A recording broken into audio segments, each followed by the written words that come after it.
because it looks like a turtle's back. It's kind of like this, and the water's right here.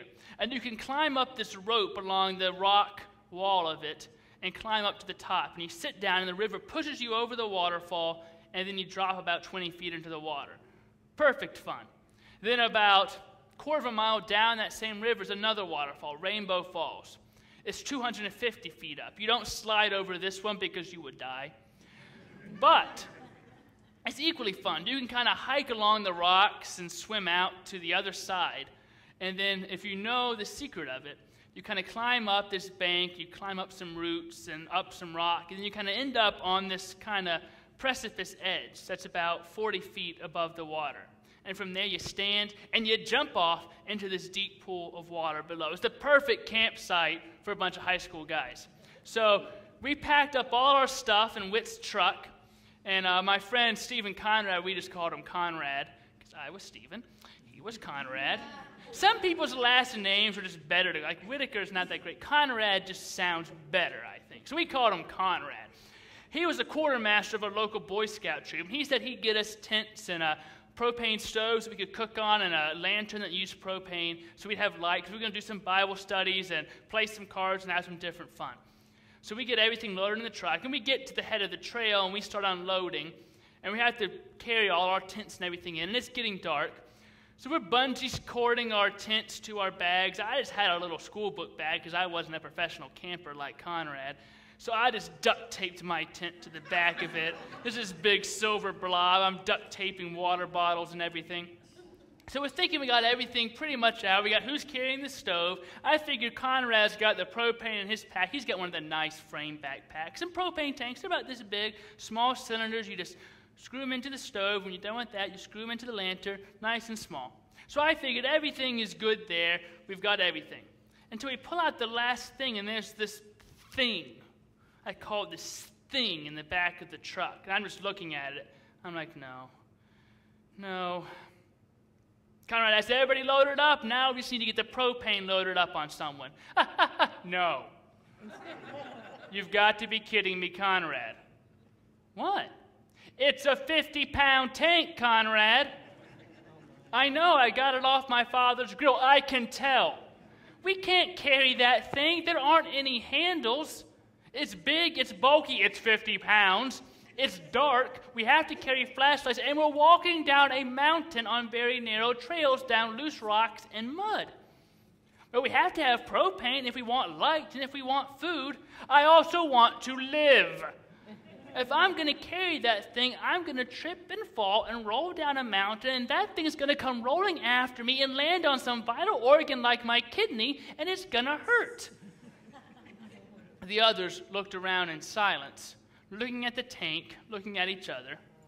Conrad makes the point, all the food we brought is dependent on the propane stoves. And if you want to play cards and all the things we organized, we're going to have that propane lamp. The trip was kind of planned around having propane. What's going to happen if we carry that thing? Asked Whit. What's the point of going if we don't? Replied Conrad. If anyone wishes to follow me, he must deny himself, take up his cross, and follow me. To take up your cross is to share in Christ's work, confront the world and its powers that stand in the way of God's salvific purposes. To take up your cross is to break down boundaries which separate God's children from each other and from God. To take up your cross is to take on another one's burden, to share in their pain, to free the oppressed, reconcile the estranged, bind up the brokenhearted, feed the hungry, give hope to the desperate, to risk something of yourself, whether it's a piece of your comfort, a piece of your wealth, or reputation, or time. In other words, to give part of your life away. To the disciples, it meant very plainly execution. Nothing could sound less fashionable to the disciples than, here, have a cross. Sometimes we get on the disciples for not getting it, for being scared, for hesitating. We preachers tend to do that. We like to make fun of the disciples. In fact, the writers of the Gospels pretty much make fun of the disciples throughout, especially Mark. He's especially hard on them. But it couldn't have been easy. For you sometimes like to make the faith seem easy, to tone it down. I always saw this billboard outside Columbia, South Carolina, that said, introduce your kids to a real superhero. It had this little picture of Jesus, fair skin and blue eyes, holding a little lamb like this. It was nice, warm, and fuzzy. We like to PG it up a bit in church. But the thing is, Jesus makes some pretty heavy, hard demands. Deny yourself, take up your cross, and follow me. That's not easy. It's not soft. It's hard. Denial of self. It doesn't mean adopting the posture of a doormat by abandoning all sense of self. It doesn't mean giving up certain pleasures or desires. Mom, I'm going to follow Jesus this Lent and not give up any chocolate, not eat any chocolate, so I know what Jesus went through. Well, son, that's very admirable. That's not denial of self. Denial of self isn't cutting back or giving up luxuries or even living an ascetic lifestyle like that of a monk. It means abandoning all claims of self-definition and accepting and asserting God's program for and God's claim upon your life. In other words, to be defined by God and not by your own sense of self. Let me put it another way. When I was a kid, I used to go to my friend Davy's house after kindergarten and elementary school, and there our nanny, Miss McKinney, would take care of us. Miss McKinney was awesome and fun.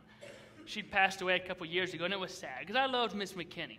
And we'd play all sorts of different games. We didn't have fancy Guitar Hero or anything. We had to actually go outside.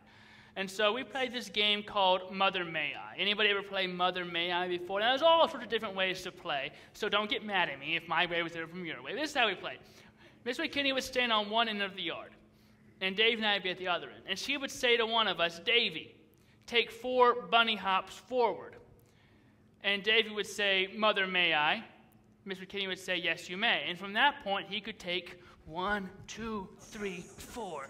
Now, the last one was a short one because I didn't want to fall down a mountain with something falling behind me again. I have a thing about falling down steep cliffs.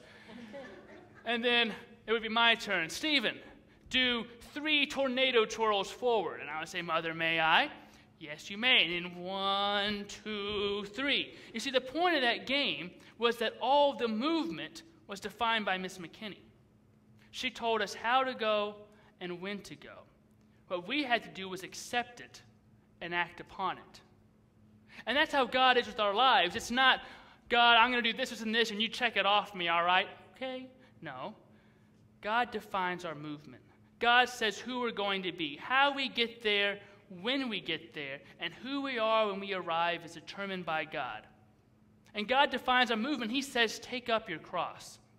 In other words, it's a cosmic game of follow the leader, and you're not the leader. Christ is. And he takes up his cross and heads for Jerusalem and invites you to do the same.